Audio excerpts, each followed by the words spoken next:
Linear transformations and matrices have this intimate relationship with one another. That as soon as we decide on a basis for our domain and our codomain, every linear transformation can be expressed as a matrix of coefficients with respect to that basis. So, for example, if I don't happen to know what this linear transformation that turns the cat face in my domain into the cat face in my codomain, if I don't know what it actually is, then it probably suffices for me to figure out what this linear transformation is doing to some basis of the domain. Because as soon as I know what the linear transformation is doing to a basis, I know what it's doing to absolutely everything. This is the joy and beauty of basis in the first place. And that's why we call basis by that name, right? It forms the sufficient set of information for me to determine an entire vector space. If you just give me a basis, I know the entire vector space. It's the set of all linear combinations whose unique coefficients are going to explain every single element of that vector space. So if I want to know how a transformation acts on an entire vector space, it is sufficient for me to figure out how it acts on a basis. So here is an example that I want to kind of work through with us. Let's go back to the derivative again. We mentioned an hour and a half or two ago that the derivative in calculus is an example of a linear transformation. Because the derivative of a sum of two functions is the same as the sum of the derivatives, and the derivative of a scalar multiple of a function is the same as a scalar multiple of a derivative. So the derivative is a linear transformation in calculus. So let's consider that as a linear transformation, and let's think of it as acting on the space of cubic polynomials, so P3. Let's figure out how the derivative transforms a basis for P3. So we talked a little about this last week. An example of a basis for the cubic polynomials would be the monomials, x cubed, x squared, x, and 1. So let's figure out what the derivative does to each one of those. Well, it transforms x cubed into 3 times x squared. So in other words, it takes my first basis function, my first basis vector, and it transforms it into 3 multiples of the second basis vector. That's another way to think about what's happening here. It takes the second basis vector, x squared, and it transforms it into 2x, which is twice the third basis vector in my list. It takes the third basis vector, x, and it transforms it into 1, which is 1 copy of my fourth basis vector. And then it takes my fourth basis vector, 1, and it transforms it into the 0 vector. So that is what this does to all the elements in a basis for P3. And so my job next is to convince you that that tells us everything that we need to know about how it acts on the entire vector space in question. We could say, just looking at what we have here, that the image of this transformation, we could ask this question of a calculus student: if you give me a bucket full of cubic polynomials and I take all their derivatives, what kinds of functions am I going to get out of that process? A bunch of polynomials of degree 3, take their derivatives. Yeah, I'm going to get polynomials whose degree is 1 less than I started with, right? I take a bunch of third order polynomials, I take derivatives, and I'm going to get second degree polynomials at best out of that, right? So the image of this linear transformation is a set of of degree 2 polynomials inside of P3. What about the kernel? How can we describe all of the functions in this space whose derivatives just end up equaling the 0 function? What functions have derivatives equal to the 0 function? So constant functions have derivative equal to the 0 function. We can sort of see that happening right here in this basis element. T of 1 is equal to the 0 vector. And so actually a basis for the kernel would be the constant function 1 in this example. Every scalar multiple of the constant function 1 is getting sent to 0 by the derivative function, right? The derivative transformation, if you like. So this is what's happening to a standard basis for P3. So the question is, how does that give me enough information to transform absolutely anything? Well, let's pick an example of an anything, like negative 4x cubed plus x squared minus 8. Because I can express that thing uniquely in terms of linear combinations of my basis functions, right? Negative 4x cubed plus x squared plus minus 8 is negative 4 of my first basis function plus 1 of my second basis function minus 8 of my fourth basis function.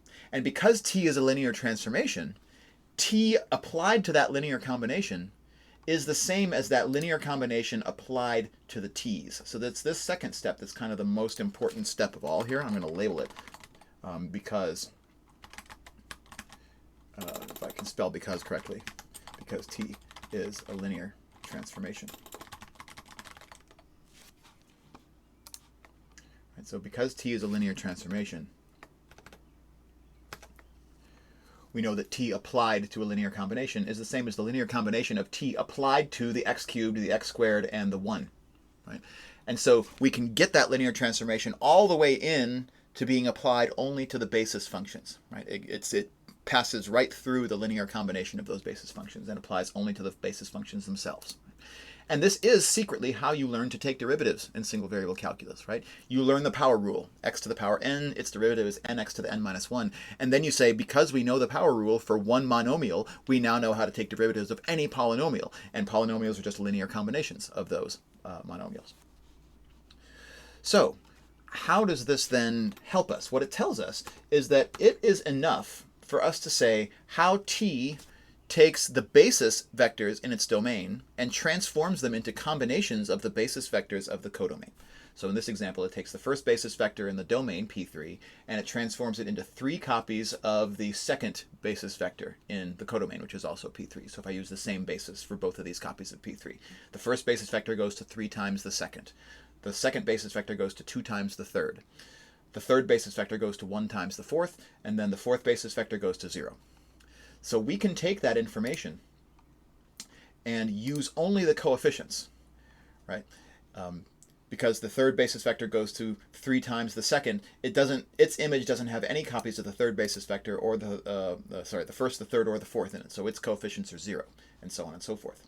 So just by knowing what t does to each of these basis functions lets me multiply each one of these rows by something if I want to, right? And by doing that, I'm going to figure out how to transform other vectors that are a part of my space.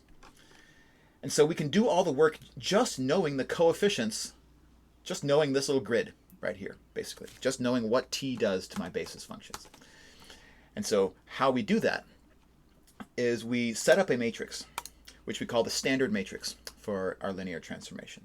And the way we do it is we just take those expressions that are in the rows of this thing right here, right? Figure out what does t do to each of the basis vectors and express each of the results in the basis of the codomain, and make those vectors the columns of a matrix. That matrix is then called the standard matrix for our linear transformation. So if I apply that idea to the derivative, all I'm really doing is I'm taking each one of these rows here and just flipping it on its side, making it a column, and just taking the numbers, the coefficients, 0, 3, 0, 0, 0, 0, 2, 0, 0, 0, 0, 1, 0, 0, 0, 0. Those are going to become the columns now of what we call the standard matrix for this linear transformation. So, bam, there it is. This 4x4 matrix is then a matrix which can do everything that the derivative can do. Right? So this matrix is how we take derivatives of cubic polynomials. Right? Now, how can we actually use a matrix like this one to take a derivative? Well, let's take a quick look again at the example that we were working with a minute ago, negative 4x cubed plus 1x squared plus 0x plus negative 8. The idea there is we would take those coefficients and package them into a column. So I'll put those coefficients into a column. What was it? Negative 4, 1, 0, negative 8. And I sort of stuff those coefficients into a column, and I put that column on the right side of my matrix. By the way, the choice to make it a column and the choice to put it on the right side of the matrix are purely conventions. These are things that we had to make some choice on when we were developing linear algebra in the first place, but they were choices that we made along the way.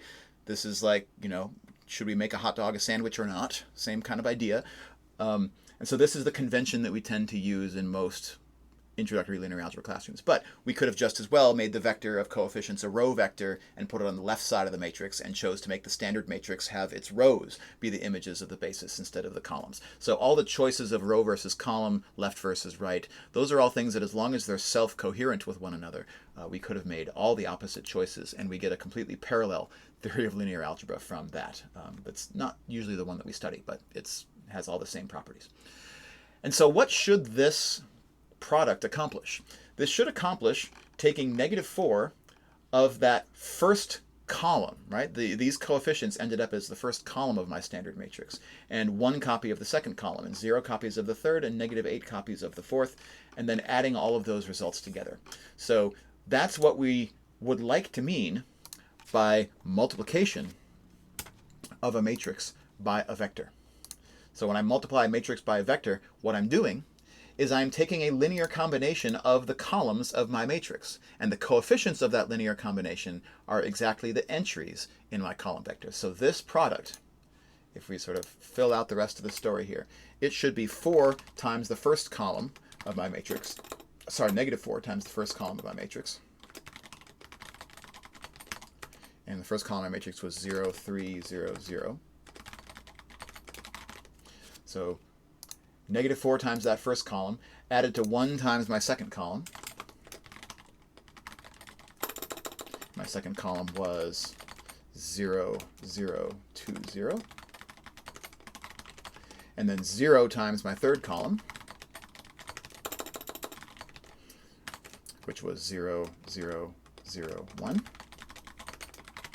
And then I'm supposed to add it to negative 8 times my last column. And my last column was all zeros. Whew. So I'm supposed to get a linear combination of the columns of my matrix where the coefficients in that linear combination are just given by the entries in the vector that I'm multiplying that matrix by. And so if we go through and we do all that computation, sure enough, we should get, and you can check this, let's see, so we should get 0, negative 12, 2, 0.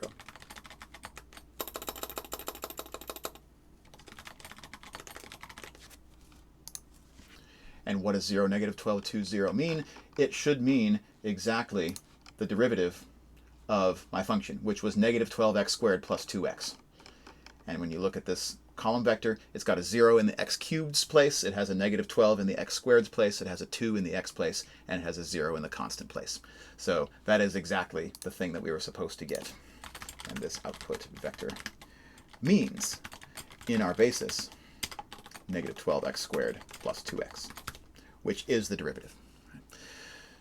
So just by getting this standard matrix for my derivative, I now have a way to compute derivatives not by doing calculus, but by multiplying this matrix by a vector, which to me is like super cool and amazing. And it's one of these places where linear algebra really shows its versatility. We don't yet know everything about the algebra of matrices. That's something we're going to be building over the next 2 classes or so. But this is the first taste that once we build a standard matrix for a transformation, we can use that matrix as a stand-in for our linear transformation. And instead of applying the transformation to a vector, we can apply the matrix to a vector just by taking the appropriate linear combination of the columns that form our standard matrix.